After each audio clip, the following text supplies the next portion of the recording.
For AwesomeWrestlingEntertainment.com, I'm Chris Graham. Welcome back to Shooting Straight, part 2 of our interview with AWE Founder Marvin Ward. In this segment, we'll talk with Marvin about his own wrestling career, 1992 to 1997. We'll talk about his early beginnings in wrestling, and then the premature end to his career. You don't want to miss it.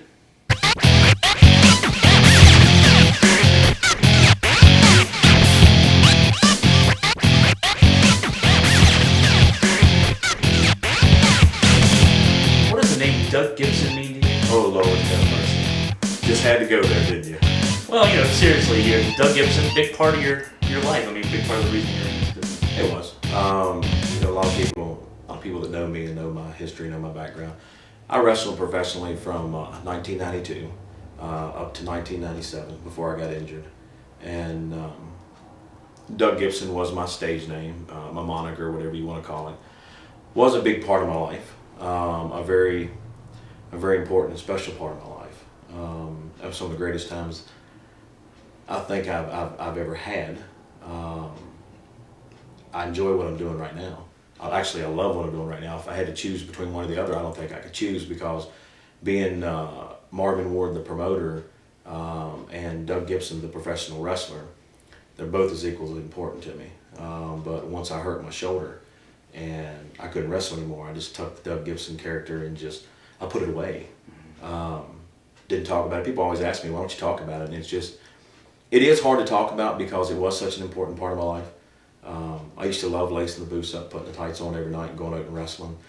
Great memories I have of when I was Doug Gibson, and it's just something I don't really talk a lot about. I just feel like the attention needs to be on the superstars of today.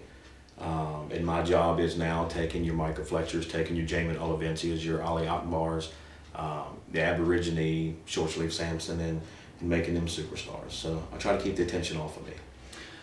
Back in your days, though, I'm sure as promoter Marvin Ward, Doug Gibson is still an important part of that. You understand what the wrestlers go through, what they're thinking, how you're developing your character. Take us back through Doug Gibson. I know you were in WCW for a while. Take us back through your career a little bit. It's something you don't talk about a lot. I don't talk about this a lot in public, but I give credit to one man, the reason I'm in professional wrestling at all. And he's my idol, he's my hero. To me, there was nothing else in this world like him. And that's the American Dream, Dusty Rhodes. And Dusty, if you're watching, I mean it from my heart.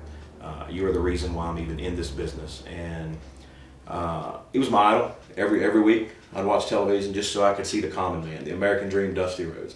There's nobody else like him in this world. He didn't have the big giant muscles. He was the common man, they called him. Mm-hmm. But as growing up and watching him week in and week out, I got to go to the arenas and see him a couple times. I just knew, man. I knew this is what I wanted to do. And as I was growing up and getting up into my younger teen years, I used to go to the Coliseums, Roanoke, Richmond, not the John Paul Jones Arena, was at University Hall in Charlottesville. And try to sneak backstage and meet everybody that I could meet. And actually, after a while, man, it got to the point where these guys started knowing me. They saw my face everywhere. And I got introduced to a gentleman by the name of Johnny Ringo, who used to work for WCW, set up the rings a lot for him. And we got talking and backstage at the University Hall one weekend. And I was in high school, and Johnny said, hey man, you ever thought about doing a fundraiser? What is that? It's a fundraiser with wrestling. Because we always did the cookie sales, the fruits and all that stuff, and fundraiser with wrestling. And he gave me a business card, and I took it back to school on Monday. That was on Saturday. Took it back to school on Monday and give it to our athletic director.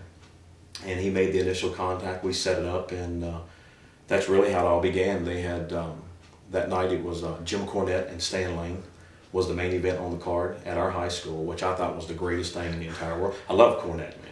You can get a better manager in this world. He's awesome. And we met Jim there and met Stan, and they offered me the opportunity to become a professional wrestler and train. Mm. Well, you take any young kid that has a dream, and wrestling's what you love doing, and I get a chance to be like my hero. I took it, and there's where it started. Interesting. So even your wrestling career in the ring starts in a way as a promoter. because you're helping high school. Yeah, you know what? I never stopped and looked at it that way, but you're right. Because we did a lot, me and my mom, my dad, we did a lot of work for that show, man. We put out all the posters, put up the flyers, contacted the newspaper, the radio, and promoted the heck out of it. So yeah, I guess you're right. It did come hand in hand, but I'll never forget that day, man. As long as I ever live. It was one of the greatest nights of my life because I was a junior in high school, and wrestling was right there in our high school gym.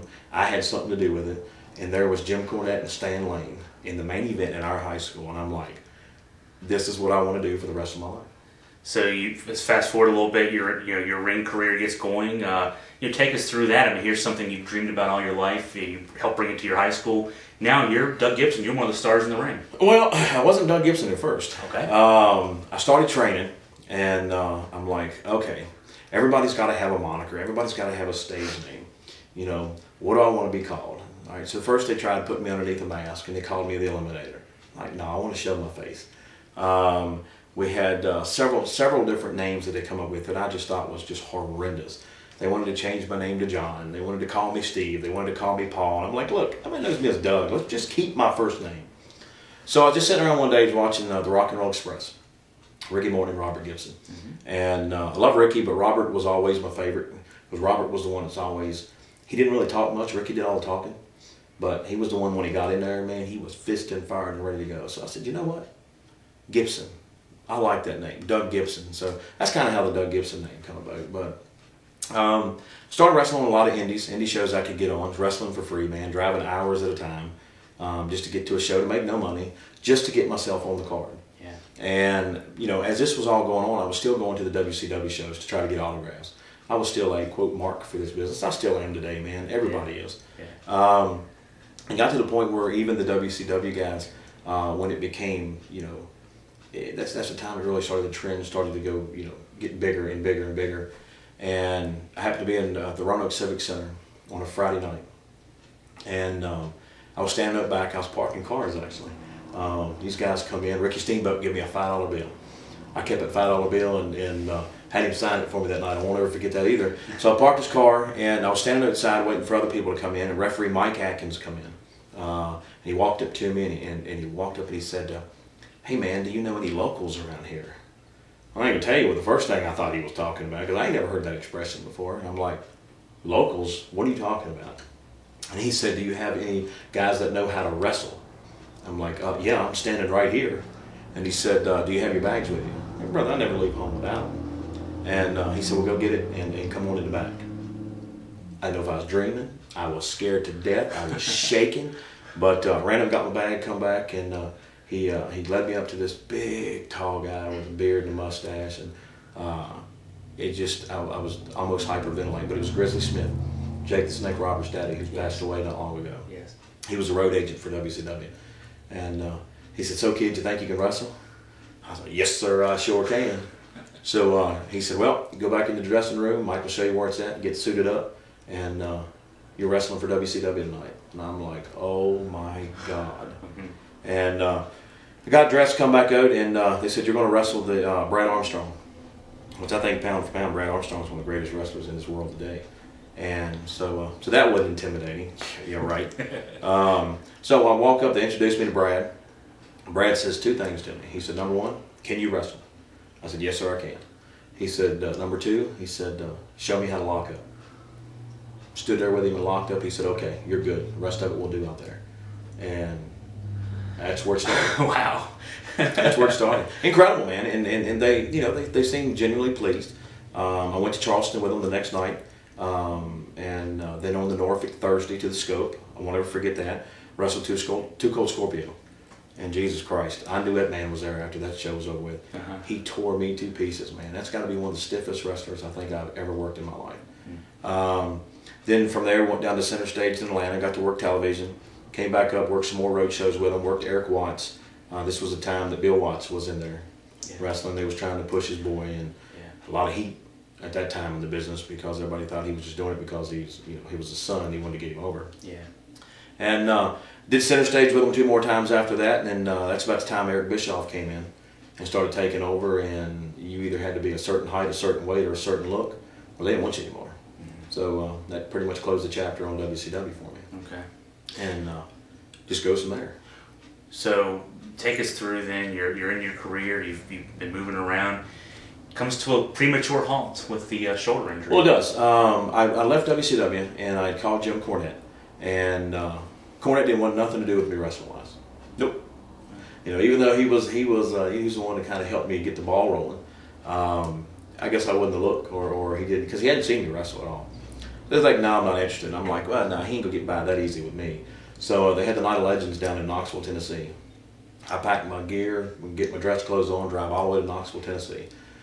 Cornette pulls up. I'm in behind the building. Cornette pulls up, and I walk up to him, talk to him. Hey, how you doing? And got talking about things. And I said, hey, man, come on, let me work at Smoky Mountain Wrestling. I'll do you a great job. Absolutely not. No, thank you. I'm not interested. Whatever. Little disappointed. Wasn't long after that, here come Ricky Morton in. I grabbed Ricky and talked to him. I'm like, Ricky, come on, man. Is there anything you can do? Because Ricky was having a book at the time. And Ricky said, I don't know. Let me go talk to Jim, and I'll come back. And sure enough, I went and talked to Jim, and he said, hang with us a weekend. We did Knoxville and Johnson City, just hang backstage, and we did TV Monday. And he said, you're going to work television. And I actually worked the first set of television. He put me on the third hour, worked again, went and did a tour of Kentucky, worked with him there. And I was working an indie show not long after that. And this guy that they said could wrestle, the guy could lock up. He was halfway decent. So I thought, okay, I can get to a good match with this guy. And he put me up, went to put me in a, not really a belly, more or less a side suplex, like he was going to do an atomic drop, which is what I thought he was going to do. Yeah. And he picked me up, and I thought he was going to drop me. Instead of, he just tucked me straight back and landed down on my shoulder. I heard it crack. And that was shoulder injury number one. Dislocated it. I got it back into place. Didn't have to go to the doctor for that one. But then it happened a few more times. And then one night we did and I was hard-headed. I went to the McHugh Center and let him look at it, let him get x-rays. And he told me, he said, your rotator cuff is screwed up, but you can easily fix it with surgery. And I'm like, nah, don't want it. I'm good. Just let it heal on its own and tighten it back up and keep going. And we did a 3-night run. One night we did, I think it was, where did we run? Oh, Monterey, Virginia. On a Thursday night, we did, it was Elkton, Virginia the next night, and then we did Buena Vista on an afternoon show for the third night. And we did tore the house down for the first 2 nights. We get to the afternoon show, and we were tired, man. We were fatigued. We hadn't slept all weekend. And I got my boy up. Jason James is who I was wrestling. Good boy. He took it hard what happened, but it wasn't his fault. It was nobody's fault. I called for a spot and got him over in the corner where I went up to the top rope. We did the same move all weekend long. And I went down to position him where I needed him, and I told him when I was down there, I said, move. He didn't hear me. And I get up on the top rope, and I go to come off. Well, as I'm coming off, Jay's laying there. So I got to make a split decision. Do I come off on him and land on his neck and risk breaking his neck and killing him? Because that's what would happen. Or I shifted my weight in midair. And when I came off, the only thing I could do is shift my momentum. Mm-hmm. Well, when I did, I started coming down at a tilt head first. Well, your first reaction is you want to take the palm of your hand, put down and try to break your impact. Well, that's what I did. Mm-hmm. Every bit of weight come down on my shoulder, and it was already damaged. And they said the third row of ringside, you heard my arm go crack. And as soon as it happened, it literally felt like, well, not really felt like, but the noise felt like somebody took a gun and shot it off right beside your ear. Mm-hmm. And I thought for sure I'd have snapped my arm in two. Mm-hmm. And they stopped the match. I don't remember a lot of it. They stopped the match. I do know that. I rolled out, and they said there's video footage of me carrying my arm out with me. And I get back to the dressing room. That's the last thing I remember. I was out like a light.